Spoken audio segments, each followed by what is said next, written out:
Hello, everyone. This is Sheri Kaye Hoff with the Living Joyfully podcast. I'm so excited to be here today with you. If you would like some free gifts, go ahead and head to the website, sherikayhoff.com. That's SherikayEhoff.com. I have a fantastic guest here with me today, and she is someone I have known for, I think like 13 or 14 years. I have followed her work. She is a brilliant and super fun woman.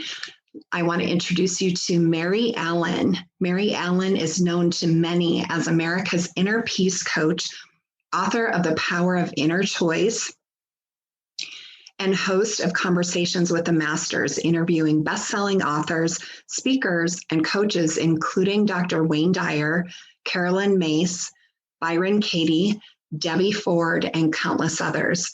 For over 22 years, her diverse, high-achieving clientele include business owners, entrepreneurs, moms, coaches, and even a couple billionaires. She helps people get out of their own way and enjoy exponentially more inner peace by transforming distracting stressors, achieving their goals, and embodying their highest self. Mary offers one-on-one coaching, leads the 5-day Inner Peace Immersion Retreat, and has produced numerous home study audio programs, including 5 Minutes to Inner Peace and Secrets to Profound Peace and Soaring Success, among others. Mary also has created the Inner Peace Reset. Mary is a graduate of University of Wisconsin-Madison and both CTI and Coach U.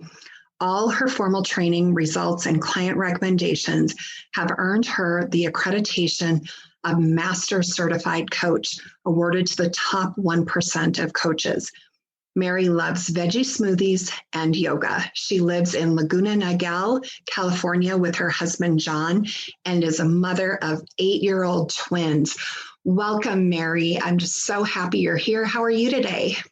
I am doing great, and I am so happy to be on your podcast, and I'm just thrilled that you invited me to be here. Yeah, well, there is so much to talk about when it comes to inner peace, and especially in the circumstances that we find ourselves in the world right now. So when you're talking to your people, and I know I'm a member of your fantastic Facebook group, and it's so active and people are so willing to share. But when you're talking with people, what are some of the things that people seem to really struggle with when it comes to inner peace? Wow. I think, we know it. There is so much. That's part of the challenge with inner peace is there's a gazillion ways that it can get interrupted. But we can kind of hone right in on, what all those disruptors have in common. And that is that it's resistance. So we just have so much resistance to all the different things around us, whether it's an annoying person, whether it's how we judge ourselves, like resistance to our own strengths. It's resistance to what we hear in the news, resistance to this opinion or that opinion, resistance even to our own goals, resistance to taking on too much or taking too little. And I think that's part of the problem with the lack of inner peace is that there's so many ways for it to be disrupted that, we just kind of get lost in the emotion of it all. Yeah, I'm thinking about that. And I think like when I deal with my clients and really just people in general, one thing that seems to really happen a lot, I think almost every time actually, is when people are on the verge of a big change, all of a sudden, ego steps in and manufactures all these like events and sequences to really make things difficult and painful. I'm always, I've gotten to the point where I'm kind of excited when people seem to have kind of almost like that meltdown moment because it's right before some big, huge growth. Yes. But it's really, it's difficult to process through that. So what would you say for people who are pursuing a really big goal and then get that kind of fear and panic, that really is a big time inner peace disruptor. Right, right. Oh, and I know that one too, as we all take on the next chapters and so forth. Um, the place I always like to start with that is to have compassion for all of those emotions, for being in the feels, for having the crappy thoughts that are sabotaging us, right? It's like that is the place to start. And I go there too sometimes as well. And what begins to get me out of that is the compassion for our humanity, first and foremost. And then there, we get to reset, right? We get to begin again. We get to come back to what's important. What are we really trying to accomplish? Why are we trying to accomplish it? Right. And it starts, that, and even the reason I say the compassion, I'm a big believer, since I talk about inner peace all the time. We want to get ourselves back into that place of inner peace, at least to a larger degree than when we're in the throes and the fits of it, right? So, and compassion is one of those ways that, okay, it's self-love. It begins to reconnect us into the here and the now, into this reality, into this present moment. And this is where we get tapped into our intuition. We get more resourceful, we get more creative, and we're more willing to take action. So kind of that combination between starting with compassion and then really, taking those extra steps to ground our sense of peace so that your own guidance can begin to pull you out of it. Or another big fan of getting outside help and support, right? Getting that extra perspective, which I know you do and you help your clients do. And it's why so many of us have coaches, even the coaches have coaches. Mm-hmm. Mm-hmm. What I think is sometimes a mistaken belief about inner peace is that I think people have a tendency to think of it as passive, that it's a passive thing. But to me, inner peace is in some ways the most active thing that you do because, I don't know, chaos is easy and reacting is the easy road, and the path to peace takes, deliberation, thinking, a willingness to grow and look at things differently. So when you have people say something like, well, I don't care too much about inner peace, I just want to make money, or I just want to hit that next goal, and then I'll think about inner peace. So what do you say when people have that kind of attitude about it? Well, for starters, I totally understand. Back in the day, I had a girlfriend of mine who really had, she was all on this bandwagon about making inner peace your number one goal. She was promoting somebody that one of the lessons was about, on day 18, make inner peace your number one goal. And she's taught, and I literally was doing the eye roll thing in my head, inner peace, inner schmeesh. And it seemed boring. I'm a type A type person as well. And I thought, yeah, who's interested in inner peace? But then I had back-to-back breakups. I moved, of course, living with my with my boyfriend at the time. And, I was in debt. I was trying to work and grow my business. And suddenly inner peace started sounding a lot juicier and more exciting.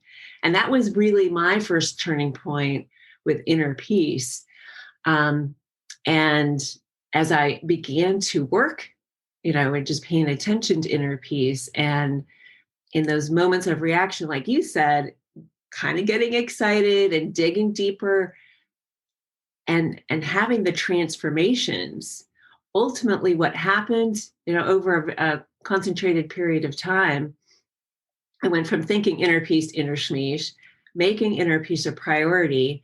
And this is when everything turned around in my life. I went from that 60,000 of debt to 35,000 of savings in 9 months. I started launching and leading group coaching programs, which boosted my income well over 6 figures. I wrote my first book, The Power of Inner Choice. I met my husband within, then another 6 months or so of that. It's like everything really came when this place of peace became really well grounded. And I'll say this as well, because I get this a lot, right? With since I talking about inner peace is of several friends have said, Mary, I just don't get the inner peace thing. And then they'll come back to me. Sometimes it's a year later, sometimes it's a month later. Even people, one gal who worked on some of for my inner peace immersion retreat, she helped me with the copy for it. And she didn't tell me at the time, but she made a point to come back to me about a year later and said, I really didn't get the inner peace thing. But then my mother died and I went through this deep, dark night of the soul. And really what you said, all the things you said about inner peace finally had a chance to catch up to me. And, you're the reason why I've got inner peace here today, even though, it was very indirectly. So I get it. And, and inner peace really, I'll just say this because I know I'm rambling on. I get passionate about all this. Right. Is inner peace is really, it's about alignment, right? It's about aligning with ourselves. It's about aligning with others, and it's aligning with reality. And when we're in that square alignment, we can make our choices and allow our inspiration to flow so much better than when we're starting in this place of resistance to all of those. I'm just kind of soaking it all in. It's such good. I can just kind of feel the inner peace vibes coming from you through the, the line, the communication line here. I love that. So, when I think about inner peace, I think a lot of times people think, okay, it's, the Buddhist monk, or it's the nun or the priest, or, someone that all they have to do is be in inner peace and they have time to strive for that. But I know one of your big things is inner peace is about everyday life and how you live everyday life. And, when I read your book, one of the things, and this was, I think I actually read this like 12 years ago, but I remember it stuck with me, is you asked a question, what are you tolerating? And I think sometimes we tolerate things and we don't realize what a drain it is on our inner peace, and how if we just take care of some of those tolerations, that really is a simple way to add a lot of peace to our day. So can you talk a little bit about tolerations and what they are and how people can notice them and clean them up and what difference it makes? Yes. Tolerations is one of my favorite topics. So a toleration is simply something that you've been avoiding, putting off, a little bugaboo. It can be a little tasky item like changing a light bulb that has gone out, to getting the oil changed in your car, to a button that's missing from your favorite blouse, right? But every time you think about that, it's a little mini energy zapper, right? And so most of us have lots of those, not all conscious, right? So like subconsciously, we're sort of holding them somewhere in the background, but it adds up into a place of stress because we know that something is missing or, not getting taken care of. So what we want to do with tolerations is, first and foremost, is we want to do a download. We want to grab our notepad and just literally go around our house, sit in our office, just get, what are all the little tasky things that need to get done? What are some of the maintenance things that need to get done? What what are some of the big ones, like not having inner peace or having an over flooded inbox, right? That might take a little bit more than just changing a light bulb, right, to fix. But once we get clear on what the big tolerations are, first off, we have relief there, but then we can just commit to tackling 1 to 5 tolerations a week as we're going throughout our regular day. And the result over time is that we free up so much energy and so much of that unconscious resistance that, again, the natural result is more inner peace. So it's such an important piece, and it's nice. I love it because we get that quick result. As soon as you get a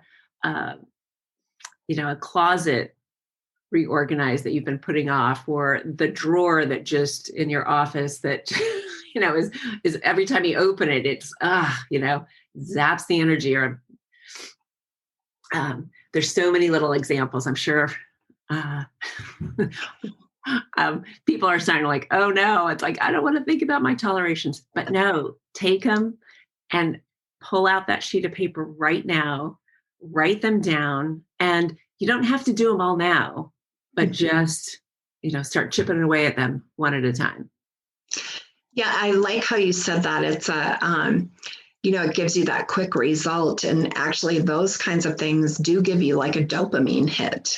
It's like that feeling of completion. It's like better than a candy bar. It really is satisfying. And a lot of times we just don't even realize, how much environment affects us. Like there were 2 things that I tolerated that you just get so used to it, you don't even realize you're in toleration mode. And one was a really uncomfortable office chair. Yes. And the other one was my mattress was not comfortable. And, and I'd only had it a year. And I think I thought, well, I can't just get 1 year's use out of my mattress. And when I had that moment of, I wonder how much this is really affecting me. And immediately I ordered a new chair, and I ordered a really awesome mattress topper for my mattress. And if I were to say the measure of joy and inner peace that I got just from those 2 decisions, it was like feeling like I won the lottery, because you don't realize how, like, if your back's sore or, from those kinds of things, that it really impacts, the kind of daily joy that you have. So I so appreciate that the work that you do is on that, the simplest of levels that people can grasp and do today or get a handle on it today, but also that you go really deep and have people really think through some pretty heavy stuff, but in a way that doesn't feel so overwhelming. So I just love your Facebook group. And of course, I love and adore you and your cute, adorable twins. I mean, you're just really such a light in the coaching world. The world is so lucky to have you. So what is the Inner Peace Reset? Yeah. So Inner Peace Reset is a 6-week group coaching program that offers a framework to help you claim inner peace as your new normal in challenging times and long beyond, right? So we are all, if we think about it, especially because of the pandemic, right? Everybody's life got turned upside down in one way, shape, or form, whether it was the lockdowns or having to do distance learning or pivoting in business. And that was a really good example of how so many of us needed to reset. It was, right, I kept feeling like, okay, well, when are we going back to normal? When are we going back to normal? And yet we're continuing to do life.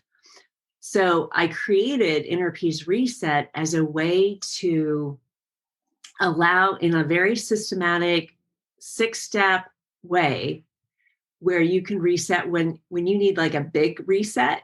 So maybe it's you've come back from maybe you've just finished a big, intense project that just has sucked all of your energy and time. And so like the rest of your life is sort of in disarray. Or maybe I had a friend that spent a good chunk of time in the previous year caring for a friend of hers that was dying. And so she put her whole life on hold just to be there. And so another example of when you might really need a reset.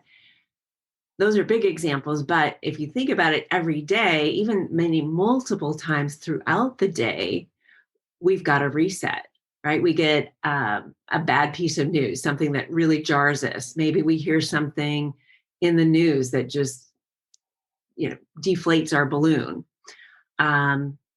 Somebody says something, or, as we talked about before, beliefs crop up in your head and all of a sudden you're feeling just super, super stuck, right? We need a systematic way to get back to our place of inner peace, whether it's daily, weekly, or in those times when we need a more major reset. And so that's what Inner Peace Reset is just a easy framework for you to take with you for a lifetime to always be able to reference back. And in addition to the 6 modules, there's also access to me for group coaching so that when you've got those sticky situations, whether it be with relationships or reestablishing a habit or whatever it may be, that you've got that extra support to make your reset happen. That program just sounds so delicious. I'm going to do it. I can't wait to do it. So I'm so excited for the next time you offer it. So for our listeners today, what is something like if they're, just got some bad news or are struggling with, family issues, just kind of those things that just really weigh you down. Are there some things that people can just kind of do instantly to get grounded and centered and feel a little bit more peaceful? Yes. So there's some quick ways, and then I've got more of the heavy duty, when all the little things don't work. One of my favorite resets is really simply breathing.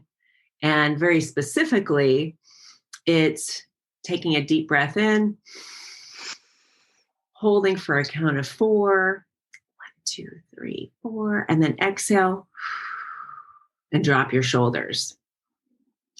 And then we can do it again. Take a deep breath in,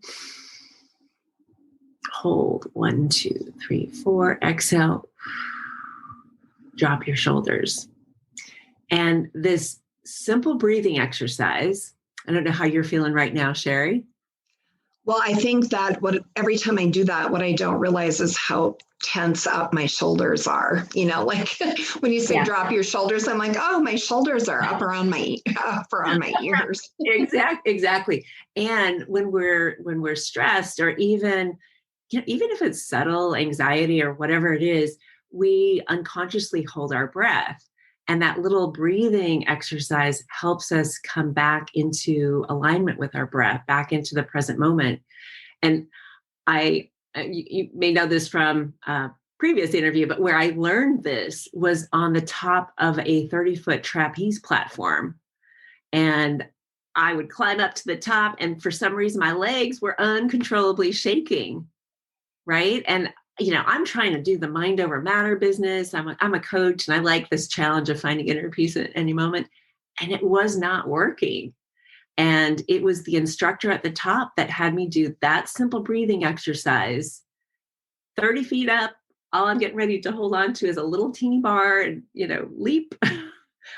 And I couldn't believe how well it worked. Wow. Yeah. So that's a great example of something quick and fast. Another quick, fast one is writing down 25 things you're grateful for. It's been shown scientifically impossible to be in a state of gratitude and depressed at the same time, or in a negative state, right? And sometimes it might take all the way to getting to the gratitudes that, 20, 21, 22, like really getting yourself connected to gratitude. Another very simple strategy. Mm-hmm. Those are good ones. And, when I think about gratitude, of course, there's, my family, my house, my car. I mean, so much to be grateful for. But I find when I get to the nitty gritty of, I'm so thankful for this hot cup of coffee, or, my really comfy pillows that I sleep on, like the really small things that we just don't even really think about. When we get to that, to me, that's what makes the gratitude just really well up, because it's easy to be grateful for the super fantastic things that we know we have. And we also feel like we should feel grateful for that. So sometimes when we feel like we should, but we should feel grateful for our husbands, but they didn't take the trash out or something. So that maybe we focus on that hot cup of coffee. Exactly. And I'll add, last week we watched Dances with Wolves on our family movie night, and to see, of course, if we remember Kevin Costner literally being out in the middle of the prairie, living in an abandoned camp with alone, only supplies, no hot running water, the fear of potential Indians and wild, animals coming into play. And my daughter makes the comment of, Mom, I'm really glad that I wasn't born at that time. Right. But, then we get really to get connected to, the controlled temperature inside, and the hot running water, and just the, how many things we have at our fingertips between Amazon and the grocery store, right? Mm-hmm. I know. When I was in ICU like 5 years ago for about a week, and after about 6 days, 5-6 days, I kept saying, "Can I please have a shower?"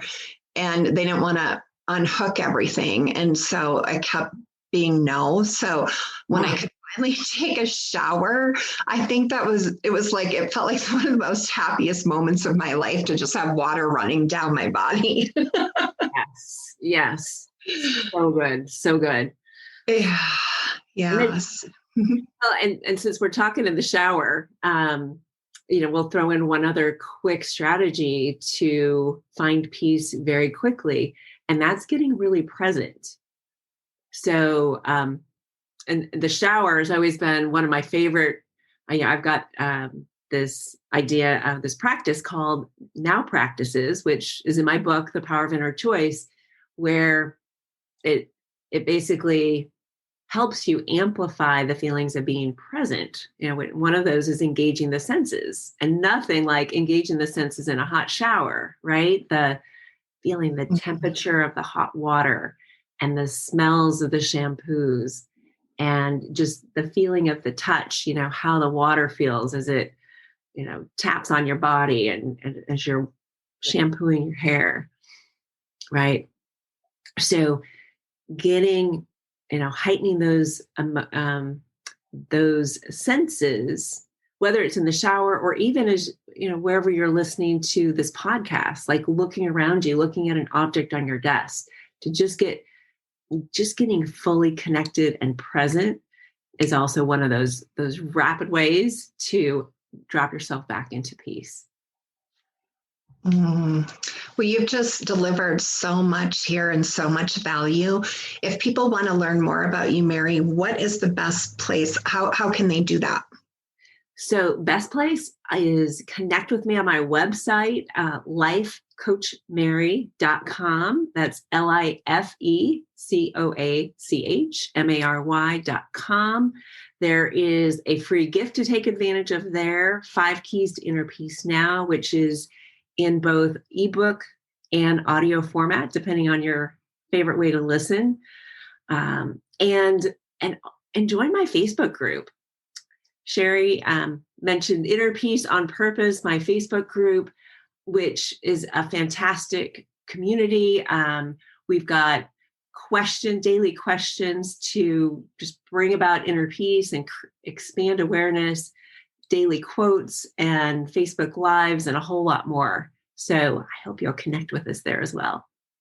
Yeah, I have to say that of all of my Facebook group experiences, yours is probably at the top, or at least in the top 3 for sure, because it's so interactive and you're so active and have really, I always think whenever I write a comment that I think, well, it's likely that Mary will ask me to go a little deeper on this.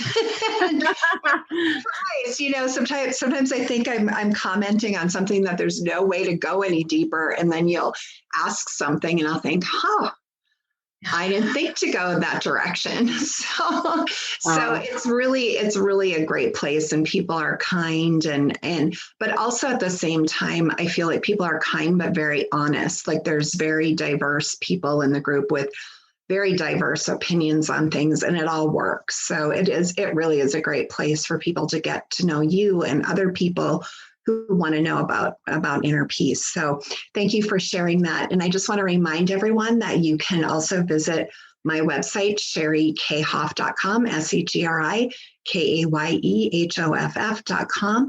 And I do have some free gifts there as well. Now, Mary, before we go, what is the 1 or 2 takeaways that you want people to leave here with today? I think the biggest one is that you can affect your inner peace. You're not just subject to whatever's going on in the external world or your internal mind. You can do big things, little things to allow yourself to be more in alignment with yourself, with others, with reality, so that you can go after what you want to do, creating your business, living a fulfilling life, having the relationships you want. So you can 100% affect your inner peace, and it's so worth it. Thank you so much. And thank you for being here today. And thank you, everybody, for listening in. And I will talk to you soon. So much love to everybody. Bye now.